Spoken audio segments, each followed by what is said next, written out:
Hi అండి, అందరూ బాగుండాలని కోరుకుంటూ అమెరికాలో F1 స్టూడెంట్స్ అలాగే H1B వాళ్ళని టార్గెట్ చేస్తున్నారా? ఈ మధ్యకాలంలో మీరు సోషల్ మీడియాలో చూస్తే కనుక F1 వాళ్ళ గురించి అలాగే H1B వాళ్ళ గురించి ఆ ప్రాసెస్ల గురించి చాలా నెగిటివ్గా వీడియోస్ చేస్తున్నారు. ఇందులో నిజం ఎంత ఉంది?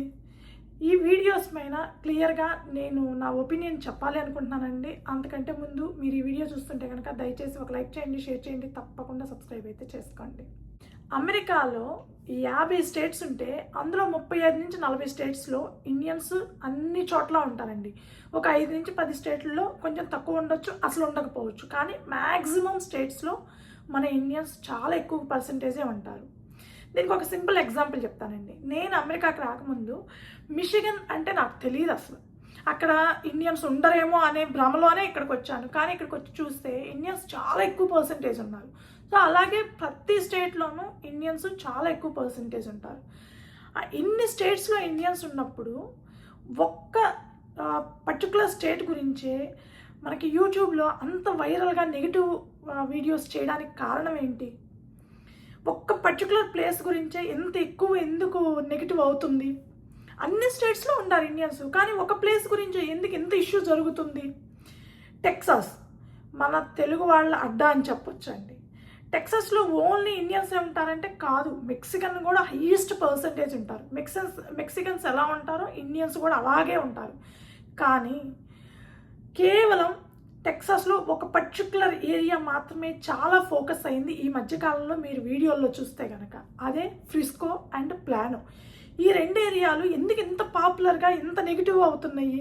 మిగిలిన అన్ని స్టేట్స్లో కూడా ఉంటారు కదా ఇండియన్స్, కేవలం ఈ రెండు ప్లేసుల్లోనే ఎందుకు అంత ఇది అవుతుంది అంటే, ఈ రెండు ప్లేసుల్లో ఎక్కువగా ఉండేది తెలుగు వాళ్ళు. ఫ్రిస్కోలో అలాగే ప్లానోలో ఈ రెండు ప్లేసుల్లో అత్యధిక పర్సంటేజ్లో ఉండేది మన ఇండియన్స్, అది కూడా తెలుగు వాళ్ళే ఎక్కువగా ఉంటారు. ఏ స్టేట్స్లో రాని అంత నెగిటివిటీ ఇండియన్స్కి ఈ ఒక్క ప్లేస్లో రావడానికి కారణం ఏంటి? మనకి పెద్దవాళ్ళు ఒక సామెత చెప్పారండి, అనువు కాని చోట అధికులం అవ్వరాదు అని. అంటే మనది కాని ప్లేస్లో మనం రెచ్చిపోకూడదు. ముసలికి బలం ఎక్కడ? నీళ్ళల్లో. కానీ మనకి ఫ్రిస్కో అంటేనే తెలుగు వాళ్ళ అడ్డా అని పేరు పడిపోయింది. మనం కూర్చున్న కొమ్మని మనమే నరుక్కుంటున్నామేమో అని అంతగా తయారవుతుంది అక్కడ situation. Caste based system start అయిందని చెప్పుకుంటున్నారు. క్యాస్ట్ బేస్డ్గా చూసుకుంటారని, స్టేటస్ బేస్డ్గా చూసుకుంటారని, ఒకళ్ళని చూసి ఒకళ్ళు పోటీలు పడతారని, రకరకాలుగా ఏవేవో నెగిటివ్ న్యూస్ అయితే స్ప్రెడ్ అవుతూనే వస్తుంది. ఈ మధ్యకాలంలో అయితే ఈ పర్టికులర్ ఏరియాస్ గురించి యూట్యూబ్లో నెగిటివ్గా వీడియోస్ చాలా ఎక్కువగా స్ప్రెడ్ అవుతున్నాయి. రీసెంట్గా నేను ఒక వీడియో చూశానండి, ఒక అమెరికన్ వీడియో. అది వితిన్ 3 డేస్లో 1.5 మిలియన్ వ్యూస్ వచ్చినాయి ఆ వీడియోకి. ఏంటి ఆ వీడియోలో ఏముంది అంతగా వ్యూస్ రావడానికి, అంత స్ప్రెడ్ అవ్వడానికి? అంటే ఎక్కడైనా ఎవరైనా వీడియోలు చేస్తున్నారు అని అంటే ఎక్కువగా నెగిటివ్నే చూపిస్తారండి, పాజిటివ్ని చాలా తక్కువ చూపిస్తారు. ఆ నెగిటివ్ కోసమే జనాలు కూడా చూస్తూ ఉంటారు. వాళ్ళు చేసేది కేవలం వ్యూస్ కోసమే. కానీ మన వాళ్ళు చేసేది ఏంటి? మన వాళ్ళు ఎక్కడ తప్పు చేస్తున్నారు? ఈ వీడియో చూస్తూ మనం మాట్లాడుకుందామండి. I can't go to Somalia and live, or Mexico. This is my home, America. The H-1B visas, we don't need them. Indian Americans play a crucial role in Frisco's growth.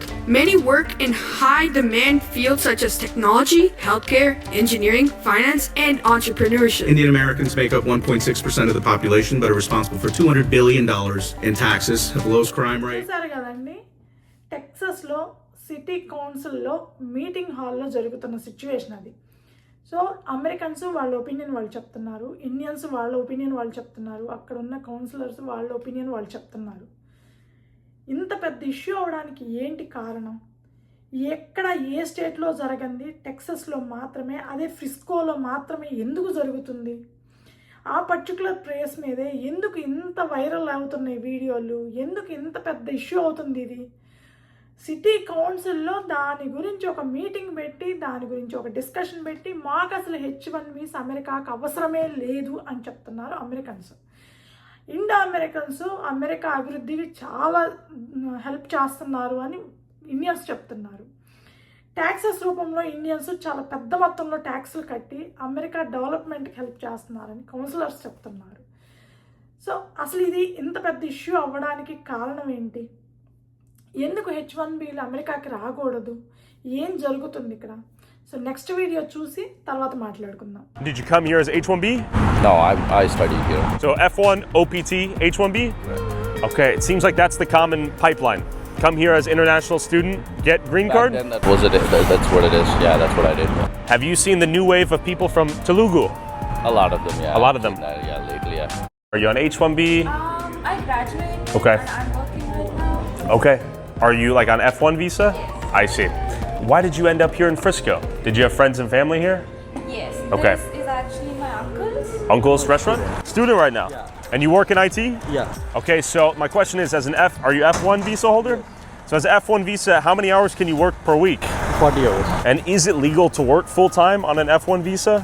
చూసారు కదా, student అమ్మ వాళ్ళ uncle వాళ్ళ దాంట్లో రెస్టారెంట్లో work చేస్తుంది.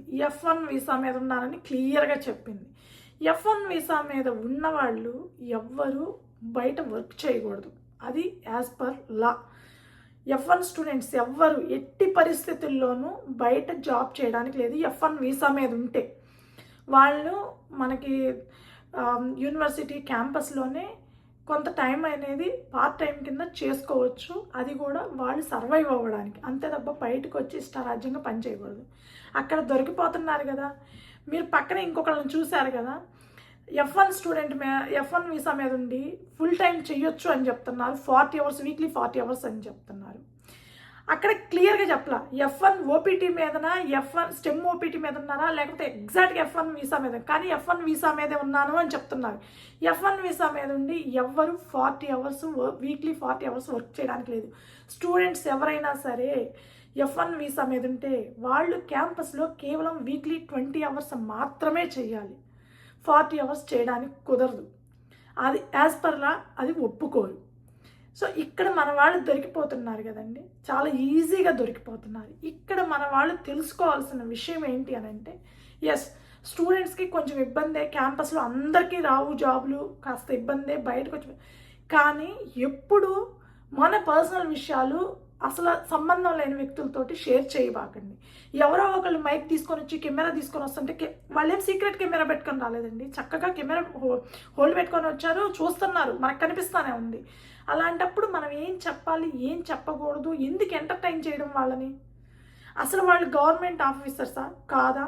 మనం ఎప్పుడైనా సరే మనల్ని ఒకళ్ళు వచ్చి ఒక వీసా, నీ వీసా స్టేటస్ ఏంటి, నువ్వెందుకు ఇక్కడ ఉన్నావు, దేని మీద ఉన్నావు అని అడిగినప్పుడు ఫస్ట్ మనం అడగాల్సింది మన రైట్ అండి. ఎన్ఆర్ఐ అయినా సరే మనకు కొన్ని రైట్స్ ఉంటాయి.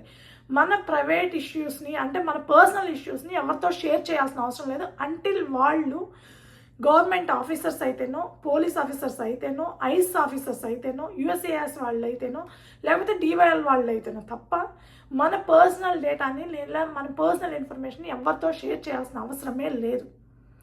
ఫస్ట్ థింగ్ మీరు అందరు తెలుసుకోవాల్సిన విషయం, ఎవరు వచ్చి అడిగినా కూడా వాళ్ళు ఒక గవర్నమెంట్ ఆఫీసరా లేకపోతే వాళ్ళు లీగల్గా వచ్చిన వాళ్ళైతే మనం ఆన్సర్ చేయాలి. కంపల్సరీ మన స్టేటస్ ఆన్సర్ చేయాలి, మన డాక్యుమెంట్స్ చూపించాలి. కానీ ఎవరు ఒక వీడియో పెట్టుకొని వచ్చి మనల్ని పర్సనల్ ఇన్ఫర్మేషన్ అడిగితే మనం టకటకా చెప్పేయకూడదండి. ఏదో భయపడిపోయి లేకపోతే మనల్ని గాంగా అడిగారని రెచ్చిపోయి చెప్పకూడదు.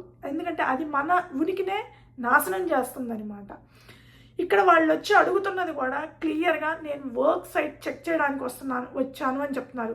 నేను ఒక యూట్యూబర్ని, నేను ఇన్వెస్టిగేట్ చేస్తున్నాను ఇలా ఈ ప్రాసెస్ని అని నేను చెప్పటంలా. వాళ్ళు కూడా అబద్ధం చెప్తున్నారు. నా పర్సనల్ ఒపీనియన్, నాకు అనిపించింది నేను చెప్తున్నానండి. వాళ్ళు కూడా అబద్ధమే చెప్తున్నారు. అబద్ధం చెప్పి వచ్చి డీటెయిల్స్ అడుగుతున్నారు. వర్క్ సైట్కి చెక్ చేయడానికి వచ్చిన వాళ్ళు, లేదంటే సైట్ లొకేషన్ చెక్ చేయడానికి వచ్చిన వాళ్ళకి మన పర్సనల్ డేటా ఎందుకు, మన పర్సనల్ డేటా ఇవ్వాల్సిన అవసరం ఏంటి? సో మన వాళ్ళు కూడా కొంతవరకు అవేర్నెస్ క్రియేట్ చేసుకోండి. ఎవరితోటి ఏమీ మాట్లాడబాకండి అన్నెసరీగా.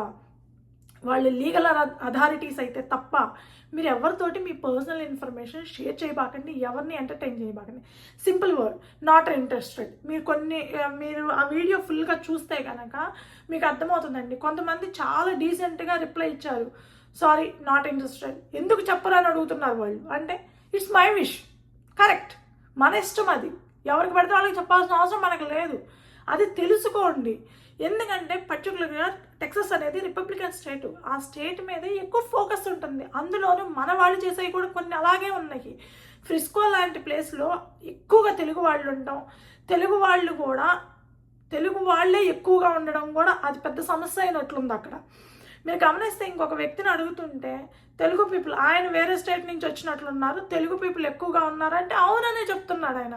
సో ఎడ్యుకేషన్ ప్రాసెస్ కూడా మీరు చూస్తే కనుక ఇంటర్నేషనల్ స్టూడెంట్స్గా వచ్చేది ఇక్కడికి end of the day green card తీసుకోవడం కోసమా అంటే అది మన ఇష్టము. మనం అన్నాళ్ళు ఉంటామా ఉండమా అనేది మనకు తెలియదు.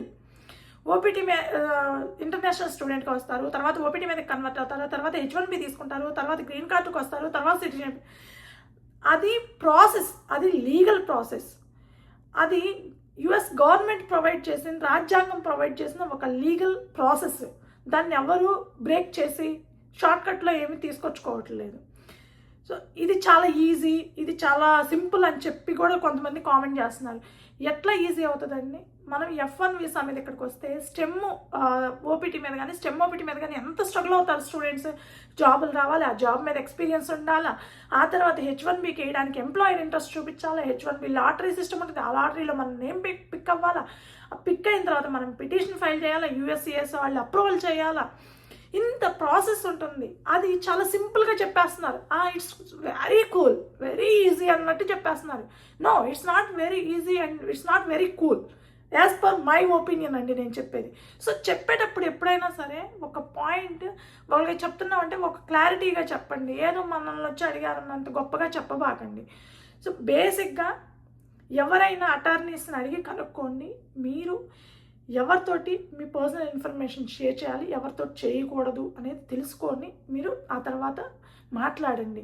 ఎందుకంటే ఇప్పుడు వ్యూస్ కోసం, డబ్బుల కోసమో ఏమైనా నెగిటివ్ని స్ప్రెడ్ చేసే విధంగా ఉన్నారు కొంతమంది. సో మీరు కొంచెం జాగ్రత్తగా ఉండాలి మన వాళ్ళే. సో నెక్స్ట్ మన వాళ్ళు చేసిన అతి ముఖ్యమైన ఘనకార్యాలు చూద్దాము, చూడండి. No one in their office. Hari Madiraju finessed us. Let's give him a phone call. Please leave your message for 214. You son of a bitch. And strangely enough, many of these ghost offices were often clustered in the same locations, starting with V4 Tech. V4 Tech, very official. Okay, take a look inside. We see some sort of Eastern monk-like statue right there. We have an empty little meeting room in the back here. It's almost like no one's here. Who? So much. A little. It costs money to rent this place, and it's during business hours during the week. It's a ghost office, a shell. They have paper compliance. They have the physical location. They can register their H1Bs to, and then they can send them off to go work elsewhere. So V4 Tech Inc. completely empty. They should be here. Someone should be here. 420. This is going to be a good one. And there were more ghost offices all over this complex. Alright, we got no sign on this one. Hello? Hello? They ever show up here? Yeah. The American economy on their shoulders. We have DevApps IT. This is the best looking one thus far. We have 11 H1Bs. No one's here. All right, 1300 West Walnut Hill Lane, Irving, Texas. Let's go. Finding an Indian in an office was like a needle in a haystack. Most of the time, my knocks were met with silence and a locked door. The American economy seemed faker to me by the second. No one's here at either of the Pamela locations. Margins for these IT staffing companies must have been enormous to rent offices purely to achieve compliance on paper for the labor condition applications they needed for their H1B armies. 6 in-office Hi, LCAs. if you record your name and reason for calling, I'll see if this person is available. There should be 6 LCAs. Consultancies అన్నిటికీ వెళ్తున్నారు. చాలా వరకు genuine consultancies కూడా ఉన్నాయండి. 1-2 మాత్రమే చూపించారు. ఎక్కువ fake consultancies, shell consultancies లాగా చూపించారు. బట్ ఇందులో వాస్తవం లేదంటే వాస్తవం ఉంది కొంతమంది. కాకపోతే ఇక్కడ చాలామందికి తెలియాల్సింది, మీరు కన్సల్టెన్సీ రన్ చేస్తున్నారు, వెల్ అండ్ గుడ్.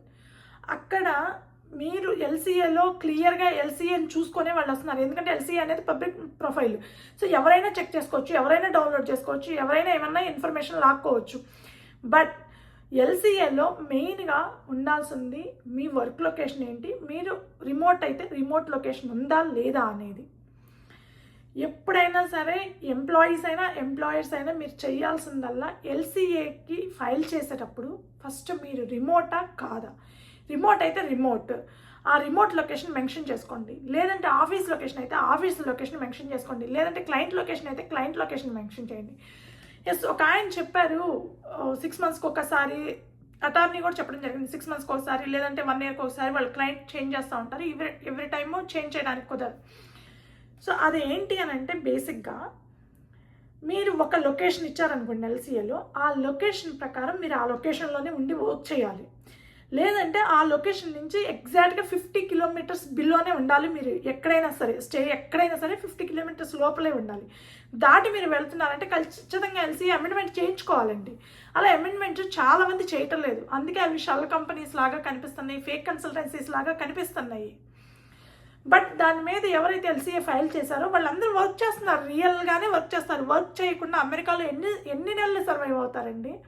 ఇంత ఎక్స్పెన్సెస్ తోటి, ఇంత కష్టాలతోటి ఎన్నాళ్ళు సర్వైవ్ అవుతారు? మహా అయితే 2 నెలలు 3 నెలలు కాదు 6 నెలలు. ఆ తర్వాత పరిస్థితి ఏంటి? సో అన్నాళ్ళు సర్వైవ్ అవుతున్నారంటే వాళ్ళు వర్క్ చేస్తున్నారు. బట్ ఇది ఎంప్లాయర్ సైడ్ నుంచి మిస్టేక్ లాగే నాకు కనిపిస్తుందండి. ఎంప్లాయీస్ సైడ్ నుంచి కూడా మిస్టేక్. ఎందుకంటే ఏదో జరుగుతుంది, ఏదో అవుతుంది అని చెప్పేసి అమెండ్మెంట్స్ చేయించుకోవట్లేదు. మీరు ఎల్సీఏలో క్లియర్గా అమెండ్మెంట్స్ చేయించుకోండి. మీరు రిమోట్ వర్క్ చేస్తున్నారా, ఆ పర్టికులర్ లొకేషన్ అమెండ్మెంట్ చేయించుకోండి. లేదు మీరు క్లయింట్ లొకేషన్కి ప్లస్ ఇంటికాడ రిమోట్ హైబ్రిడ్ చేస్తున్నారా, అదే మెన్షన్ చేయండి. మేము ఆఫీస్లో ఉంటాము, ఇంట్లో ఉంటాము. క్లియర్గా ఎల్సీఏలో మెన్షన్ చేయించుకునేటట్లు చూసుకోండి. ఎందుకంటే ఇవి ఇంకా ఎక్కువయ్యే అవకాశమే ఉంది. 2028 దాకా ఇవి ఇంకా ఎక్కువ అవుతాయి. ఆ పర్టికులర్ వ్యూస్ కోసం ఇంకా ఎక్కువ స్ప్రెడ్ చేసే అవకాశం ఉంది, ఇంకా ఎక్కువ వీడియోలు చేయడానికి అవకాశం ఉంది, కొత్త వాళ్ళు వచ్చే అవకాశం ఉంది ఈ పర్టికులర్ ప్లేసెస్కి. సో జాగ్రత్తగా ఉండండి. ఇప్పుడు అసలుది చూద్దామండి. అదేంటంటే మనకి ఒకప్పుడు కౌన్సిలర్గా పనిచేసినామా తన ఒపీనియన్ ఏందో చెప్తుంది. In that jurisdiction of Chennai, we were mainly seeing a lot of fraud patterns come from Telangana, the Telugu community. And I went as part of the fraud management unit to this place called Hyderabad. There is a huge back industry called Ameerpet. There's a visa industry where you have storefronts after storefronts focused on basically creating fraudulent documents. So a lot of F1 students, I'll give you an example. You know, there were 400 of them and they all had the same bank documents, but they had the guts to present these documents which basically were fake transcripts, fake bank statements. ఆమె ఒకప్పుడు చెన్నైలో కౌన్సిలర్గా work చేసింది. So తన opinion తను చెప్పింది. అది కొంతవరకు నిజం ఉందండి. ఎందుకు అని అంటే అప్పట్లో ఇది మనకి ఇండియాలో కూడా చాలా పెద్ద న్యూస్ అయింది. స్టూడెంట్స్ ఫేక్ డాక్యుమెంట్స్ పెట్టుకొని వస్తున్నారు అమీర్పేట నుంచి అనేది చాలా పెద్ద స్కామ్లు బయటపడ్డాయి. అవి అంతా చాలా ఇష్యూ అయింది కూడా, అది అందరికీ మనకు తెలిసిందే. సో స్టూడెంట్స్ ఆ తర్వాత నాకు తెలిసినంత వరకు ఈ మధ్య కాలంలో మరీ అంత దారుణంగా fake documents, educational fake documents పెట్టుకొని వస్తున్నారు అనేది ఈ మధ్యకాలంలో తగ్గిందని నేను అనుకుంటున్నానండి. మేబీ వర్క్ ఎక్స్పీరియన్స్ పరంగా పెడితే పెట్టొచ్చేమో, కానీ ఇక్కడికి వచ్చి నాకు జాబ్ కోసం ఇండియా నుంచి వచ్చేటప్పుడు స్టడీస్కి సంబంధించి అంటే మన ఎడ్యుకేషన్కి సంబంధించి దొంగ డాక్యుమెంట్స్ పెడుతున్నారని, ఆ particular Telugu state, Telangana state అని, హైదరాబాద్ అని, అమీర్పేట అని క్లియర్గా మెన్షన్ చేస్తున్నారు ఆమె. అంటే వాళ్ళు ఇన్వెస్టిగేషన్ పర్పస్గా వెళ్ళినప్పుడు ఇవన్నీ బయటపడ్డాయి అంట. సో ఒకప్పుడు నిజంగానే ఇది చాలా పెద్ద ఇష్యూ అయింది, చాలా పెద్ద ఎత్తున జరిగింది. కానీ ఇప్పుడు ఈ మధ్యకాలంలో నాకు తెలిసినంత వరకు ఇప్పుడు అంత దారుణంగా ఏం లేదండి, చాలా వరకు తగ్గిపోయింది. మరి ఎడ్యుకేషనల్ డాక్యుమెంట్స్ ఫేక్ పెట్టుకొని ఎవరు రావడం లేదని నేను అనుకుంటున్నాను. At the same time H1B మీద ఉండే వాళ్ళు ఎక్కువ శాతం ఫేక్స్ పెట్టుకొని వస్తారనేది ఖచ్చితంగా నేనైతే యాక్సెప్ట్ చేయనండి. ఎందుకంటే H1B మీద ఉండేవాళ్ళు ఇండియాలో వర్క్ చేస్తుంటారు ఖచ్చితంగా.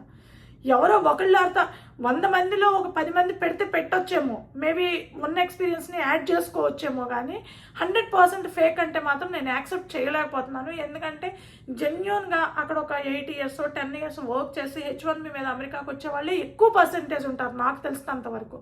బట్ ఆ కౌన్సిలర్ చెప్పినట్టు ఒకప్పుడు మాత్రం కొంత ఫ్రాడ్ జరిగిన మాట వాస్తవం.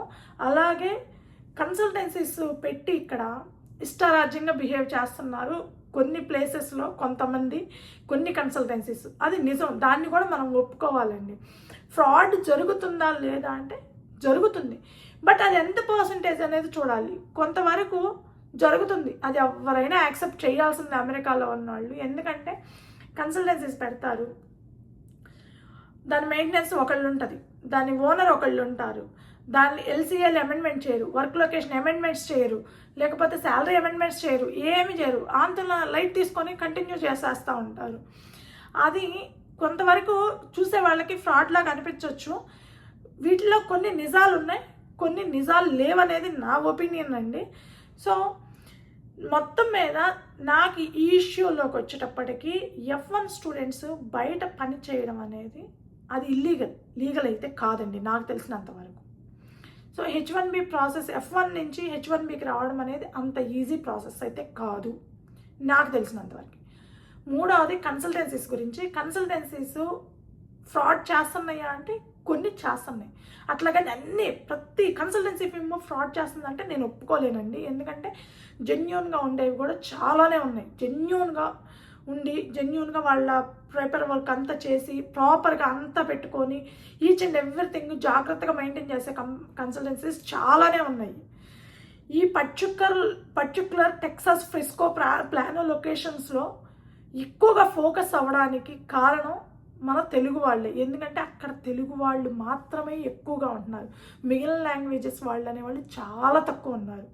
మన తెలుగు వాళ్ళు ఎక్కువగా ఉండటం వల్ల అది ఎక్కువగా ఫోకస్ అయింది. మన తెలుగు వాళ్ళు కాలిఫోర్నియాలో ఉంటారు, జార్జియాలో ఉంటారు, నెన్సీలో ఉంటారు, ప్రతి చోట్ల ఉంటారు. బట్ ఈ పర్టిక్యులర్ లొకేషన్ మాత్రమే ఎందుకంత హైలైట్ అయింది అని అంటే అక్కడ సోషల్ మీడియా యూసేజ్ అనేది చాలా ఎక్కువ అయిపోయింది. ఎందుకంటే ప్రతి చిన్నదాన్ని మంచు పడితే అదేదో పెద్ద విచిత్రం లాగా, ఇప్పుడు మాకు దాదాపు 5-6 నెలలు ఆ మంచులోనే తిరుగుతూ ఉంటాం, ఆ మంచులోనే బతకాలి మేము. సో దాన్ని ఓవర్గా చేయాల్సిన అవసరం లేదు, మంచు చూపించడంలో లేదు, మంచు ఎంజాయ్ చేయడంలో ఉంది, అంతా ఓకే. దాన్ని వింత చేష్టలు చేస్తూ చూపించడమో లేకపోతే మాకు ఇక్కడ ఏంటంటే అది క్లియర్గా చెప్తున్నారు, మేనేజర్ ఇండియన్ అయితే కింద వాళ్ళని ఇండియన్స్ని పెట్టుకుంటారని, లేకపోతే క్యాస్ట్ బేస్డ్ సిస్టమ్ ఉంటుందని. మీరు ఇంకా next You gotta tell me, as a Pakistani, why are there so many Indians here? I don't know. They come on IT. Are a lot of F1s working here? Yeah. Illegally, right? Illegally. I knew it. They don't even pay right amount for these people, you know. How much? They work hours and hours. They pay low here. They pay low here. Should I expose them? Video చూసారు కదా, మా neighbour ఏమని చెప్తున్నారు, తక్కువ రేటుకి పని చేస్తారని F1 స్టూడెంట్స్ని రిక్రూట్ చేసుకొని పని చేపిస్తారు ఇక్కడ అని చెప్తున్నారు. సో అది కొంతవరకు నిజమేనండి, ఎందుకంటే స్టూడెంట్స్ కూడా సర్వైవ్ అవ్వాలి కాబట్టి వాళ్ళు చేస్తున్నారు. అది తప్ప ఒప్ప అంటే యాక్చువల్గా యాజ్ పర్ లా అయితే తప్పేనండి. మానవత్వంతో చూస్తే వాళ్ళు బతకాలి కదా, అందరికీ క్యాంపస్లో ఎక్కడ వస్తాయి జాబ్లు అని చూస్తే కరెక్ట్ అవ్వచ్చు. సో ఇలా వాళ్ళ ఒపీనియన్ ఎల్లకల్లక మంచి వాళ్ళ దగ్గరికి వెళ్ళి బాగా అడిగారు వాళ్ళకున్న కసి మొత్తం అంతా ఎల్లగక్కినట్టున్నారు పాపం. సో అంటే వాళ్ళు చూసిందే కదండి, చూడండి ఏం చెప్పరు, చూసిందే. సో జరుగుతుందే చెప్తున్నారు. బట్ ఎవరైతే ఫ్రిస్కోలో ప్లానోలో ఉంటున్నారో, టెక్సాస్లో ఉంటున్నారో మరీ ముఖ్యంగా మీరు కొంచెం జాగ్రత్తగా ఉండండి. ఎవరికి పడితే వాళ్ళకి మన పర్సనల్ ఇన్ఫర్మేషన్ షేర్ చేయబాకండి. ఎవరైనా వచ్చి అడిగితే సింపుల్గా నాట్ ఇంట్రెస్టెడ్, సారీ అని చెప్పేసి పక్కకి వెళ్ళిపోవడమే. వాళ్ళు ఏదో మైక్ ఎత్తుకొని కెమెరా ఎత్తుకొని రాగానే మనం ఏదో ఇదైపోయి చెప్పాల్సిన అవసరమే లేదు. అది మనకే మన ఉనికికే ప్రమాదం అయ్యే అవకాశం ఎక్కువగా ఉంటుంది. ఇప్పుడు F1 స్టూడెంట్స్ని చూశారు కదండి, వాళ్ళు ఏమి చేస్తున్నారు, ఏం చెప్తున్నారు అనేది. రేపు ఈ వీడియో USAS వాళ్ళు చూస్తే, అంటే అతని వీడియో USAS వాళ్ళు చూస్తే కనుక నెక్స్ట్ ఏంటి పరిస్థితి, ఇమ్మీడియట్గా వీసా రివోక్ చేయరా, వీసా క్యాన్సిల్ చేయరా. సో కొంచెం జాగ్రత్తగా ఉండండి. మీరు ఎందుకు వచ్చారు, అసలు ఎవరు, మీరు గవర్నమెంట్ ఆఫీసరా, ఐస్ ఆఫీసరా అయితే ఐడి కార్డు చూపించి ఆ తర్వాత అడగండి, మేము చెప్తాము అని చెప్పండి. అంతే తప్ప ఆవేశంగా ఎవరు చెప్పబాకండి, మీ పర్సనల్ ఇన్ఫర్మేషన్ ఎవరు షేర్ చేయబాకండి. చాలా అంటే చాలా జాగ్రత్తగా ఉండండి, పర్టికులర్గా టెక్సాస్లో ఉండేవాళ్ళు. But what it includes is the LCA, your labor condition application. It includes the prevailing wage study. Whatever your job is. If you'd like to have Sure. some. Okay. So this is my workshop. What you're really seeing here is how rare USCIS compliance is, and how before remote work was common, at least you had a corporate office where the public access file could be filed and LCA notices could be posted on a wall. When the H-1B's worksite is now just this guy's apartment, all of this info becomes harder to verify and easier to fake. While the Department of Labor doesn't have enough resources for in-person audits like these, they did create a provision to allow members of the public to demand the same info. The only problem is, nobody ever does. And of course, we stumbled into this engineer vibe coding in real time. Just look at this guy's screen. By job title, it's My job title is senior manager. I work for a client called Marriott Hotels. Marriott Hotels and Systems. They had your client secured before your arrival into the United States? Yes. Okay. This is my second client. Okay. My first client is Energy. It's an energy company. Cognizant is my employer. Sure. They have the right to hire, fire, everything. Sure. I'm reporting to my supervisor, Cognizant. I'm enjoying my medical benefits, 401k. Cognizant is giving me the stocks at the discounted to my employees. Doing all of this ESPP. stuff. Okay. Yes, I'm enrolling it. Yes, I have a family. I'm using medical. Yeah, cool. చూసారు కదండి, ఇంటికాడ నుంచి పని చేస్తున్నారు, fine. ఇంటికాడ నుంచి పని చేస్తుంటే ఎవరు ఇంటికి వచ్చినా సరే మేము వర్క్ సైట్ చెక్ చేయడానికి వచ్చామంటే ఏమి అడగకుండా మేము జస్ట్ ఎల్సీఏ చెక్ చేయడానికి వచ్చాము, అది పబ్లిక్ ప్రొఫైల్ కదా అనగానే లోపలికి పిలిచేశారు. బాగానే ఉంది. లోపలికి పిలిస్తే వాళ్ళు నిన్ను అడగాల్సిన క్వశ్చన్స్ అడగట్లా, నీ మీద ఫోకస్ చేయట్లేదు, నువ్వు నీ ఇంటిని ఫోకస్ చేస్తున్నారు. మీరు గమనిస్తే కనుక కిచెన్ దగ్గర పిల్లలు గీచిన గీతలు, గోళ్ళ మీద ఉన్న గీతలు చూపించడమో, పగిలిపోయిన టీవీని చూపించడమో, అక్కడ టేబుల్ మీద బొద్దింక ఉంది చూపించడమో, లేకపోతే పేపర్ కప్ ఉంది చూపించడమో, లేకపోతే మీ సిస్టంలో ChatGPT ఓపెన్ చేసింది అది చూపించడమో, వాళ్ళ ఇంటెన్షన్ అంతా నెగిటివ్గా చూపించడానికి ఉన్నప్పుడు మీరు ఇంట్లోకి అలౌ చేయడం వల్ల ఇప్పుడు అంత నెగిటివ్ అయిపోయింది కదా. సో ఇండియన్స్ అంటే ఇట్లా ఉంటారా, ఇంట్లో ఇంత దరిద్రంగా ఉంటుందా, ఎంత చండాలంగా ఉంటుందని ఒక రాంగ్ ఒపీనియన్ అయితే వాళ్ళకి వస్తుందా, రావట్లేదా? ఖచ్చితంగా వస్తుంది. అందుకే ఎవరైనా సరే మన ఇంటికి వచ్చినా, లేదంటే మనల్ని బయట అయినా ఎక్కడన్నా అడిగినా కూడా please try to avoid them. ఎందుకంటే ఒక మైక్ పట్టుకొని, ఒక ఫోన్ పట్టుకొని, ఒక కెమెరా పట్టుకొని రాగానే మీరు ఆన్సర్ చేయాల్సిన అవసరం లేదు. అది ఇంట్లోకి పిలిచి, సరే ఇంట్లోకి పిలిచారు బాగానే ఉంది, వాళ్ళు ఫస్ట్ ఫోకస్ కాళ్ళ మీద చేస్తున్నారు, ఆ తర్వాత డ్రెస్ మీద చేస్తున్నారు, ఆ తర్వాత ఇంట్లో ఉన్న వాటి మీద చేస్తున్నారు. వాళ్ళు వచ్చింది ఎందుకు అసలు? ఎల్సీఏ ప్రకారం అతను అక్కడ ఆ లొకేషన్లో ఉన్నాడా లేదా, వర్క్ చేస్తున్నాడా లేదా, ఏ కంపెనీకి చేస్తున్నాడా అని కనుక్కోవడానికి వచ్చారు. అదే కదా కనుక్కోవాల్సింది. కానీ వాళ్ళు దాని మీద కాకుండా వేరే దాని మీద ఫోకస్ చేసి చూపిస్తున్నారా లేదా అంటే నెగిటివ్ని స్ప్రెడ్ చేయడానికి ఎక్కువ ఇంటెన్షన్ చూపిస్తున్నప్పుడు మనం వాళ్ళకి ఛాన్స్ ఇచ్చిన వాళ్ళం అవుతాం. సో అలా ఎవరన్నా అన్నోన్ పర్సన్స్ వచ్చి మేము దీనికోసం వచ్చామనగానే లీగల్ అథారిటీస్ అయితే తప్ప బయట వాళ్ళకి ఎవరికి మన పర్సనల్ ఇన్ఫర్మేషన్ షేర్ చేయడం, మన ఇంట్లోకి ఇన్వైట్ చేయడము, మన ఇల్లు అంతా చూపించడము అంత అవసరం లేదండి. సో జాగ్రత్తగా ఉండండి. ఎవరైనా సరే మీరు మీ పర్సనల్ డీటెయిల్స్ కోసం వస్తుంటే, ఎస్పెషల్లీ టెక్సస్లో ఉండేవాళ్ళు కొంచెం జాగ్రత్తగా ఉండండి. ఆ టెక్సస్ లొకేషన్కి చాలా ఫోకస్డ్గా ఉన్నారు, చాలా నెగిటివ్ స్ప్రెడ్ అవుతూ ఉంది. సో ఇండియన్స్ ఎవరైతే టెక్సస్లో ఉంటున్నారో వాళ్ళందరూ జాగ్రత్తగా ఉండండి. ఎవరికి పడితే వాళ్ళకి ఇన్ఫర్మేషన్ షేర్ చేయబాకండి. సో ఇదండి నా ఒపీనియన్ ఈ వీడియోస్ మీద. ఈ వీడియో మీకు నచ్చుంటే కనుక, నా ఒపీనియన్ మీకు నచ్చుంటే కనుక దయచేసి ఒక లైక్ చేయండి, కామెంట్ చేయండి, తప్పకుండా సబ్స్క్రైబ్ అయితే చేసుకోండి. Thank you.